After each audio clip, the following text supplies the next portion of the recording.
Identify ചെയ്യുക. ചിലർ അതൊരു ടോക്സിക് റിലേഷൻഷിപ്പിൽ കൂടെ കടന്നു പോയിട്ടുണ്ടായിരിക്കും വർഷങ്ങളോളം. അപ്പം അവർക്ക് ആ ഒരു ടോക്സിസിറ്റി ഒരു പീക്കിൽ എത്തുമ്പോഴത്തേക്കും എല്ലാ ഹ്യൂമൻ ബീയിങ്സിൻ്റെ ഒരു മെൻ്റലി ഉള്ള ഒരു ഇതുണ്ടല്ലോ, അപ്പം അവർക്ക് അതിൽ കണ്ടിന്യൂ ചെയ്യാൻ പറ്റുന്നില്ല. അതുകൊണ്ടാണ് അവർ ആ റിലേഷൻഷിപ്പിലേക്ക് പോയി എന്നുണ്ടെങ്കിൽ അങ്ങനെ ഒരു സാഹചര്യത്തിൽ എന്തുകൊണ്ട് അപ്പോൾ ഒരു ഡിവോഴ്സ് ചെയ്തിട്ട് വേറൊരു ബന്ധത്തിലേക്ക് പോകുന്നില്ല? അതിൻ്റെ റൈറ്റ് ചോയ്സ് എന്ന് പറയുന്നത് അവർ ആ ഒരു ബന്ധം സ്റ്റാർട്ട് ചെയ്തു, അവരവരുടെ പാർട്ട്ണറുമായിട്ട് കമ്മ്യൂണിക്കേറ്റ് ചെയ്യേണ്ടത് വളരെ അനിവാര്യമായിട്ടുള്ളൊരു കാര്യമാണ്. അപ്പോൾ എനിക്ക് ഈ ഒരു ബന്ധത്തിലേക്ക് പറ്റുന്നില്ല എന്നുള്ളത് കമ്മ്യൂണിക്കേറ്റ് ചെയ്തിട്ട് മേ ബി അവർക്കത് ഡൈവോഴ്സ് ചെയ്തിട്ട് അവർക്ക് ആ പാർട്ട്ണറുമായിട്ട് മുന്നോട്ട് ജീവിക്കുന്നതിന് നമുക്ക് യാതൊരു തടസ്സവും ഇല്ലല്ലോ. അങ്ങനെ വേണമെങ്കിലും ചെയ്യാം. ചില കേസുകളിൽ എന്ന് പറയുന്നത് ഒരു അബദ്ധത്തിൽ പോയി അതുകൊണ്ട് അക്സെപ്റ്റ് ചെയ്യണം എന്ന് പറഞ്ഞിട്ട് തിരിച്ചു വരുന്ന ഒരുപാട് ആൾക്കാരുമുണ്ട്.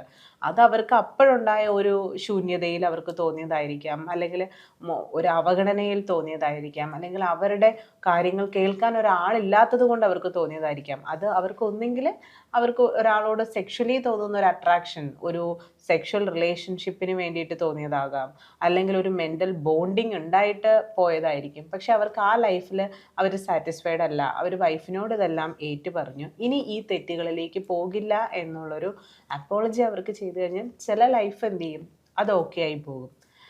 ചിലർക്ക് ഈ ലൈഫ് ഒട്ടും പറ്റാത്തത് കൊണ്ടാണല്ലോ അവർ മറ്റൊന്ന് തേടി പോകുന്നത്. അപ്പോൾ ഫസ്റ്റ് വണ്ണിന് പ്രയോറിറ്റി ഇല്ലാതെ അവർ സെക്കൻഡ് വൺ ചൂസ് ചെയ്തു. അപ്പോൾ അവർക്ക് സെക്കൻഡ് ലൈഫ്, ഈ ഫസ്റ്റ് ലൈഫിലേക്ക് വരാൻ താല്പര്യമില്ലാത്തവർ അവർ നിയമപരമായി ബന്ധം വേർപെടുത്തിയിട്ട് ആ ലൈഫിലേക്ക് തന്നെ പോകുന്നതായിരിക്കും വളരെ നല്ലത്.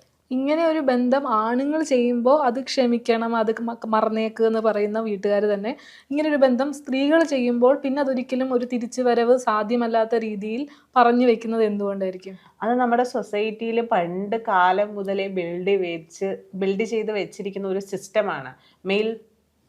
എപ്പോഴും മെയിലിനൊരു ഹയർ പൊസിഷൻ എല്ലാ കുടുംബങ്ങളിലും കൊടുക്കും. ഒരു ഫിഷ് ഫ്രൈ ചെയ്താൽ പോലും ആദ്യം മാറ്റി വെക്കുന്നത് മെയിലിനായിരിക്കും. അപ്പോൾ അവർ ഫുഡ് മുതൽ തുടങ്ങി ഓരോ കാര്യങ്ങൾക്കും പ്രയോറിറ്റീസ് കൂടുതൽ കൊടുക്കുന്നത് ഒരു ആൺകുട്ടിക്കായിരുന്നു. പക്ഷെ ആ സിസ്റ്റമൊക്കെ ഇപ്പോൾ ഒരുപാട് മാറി വന്നു.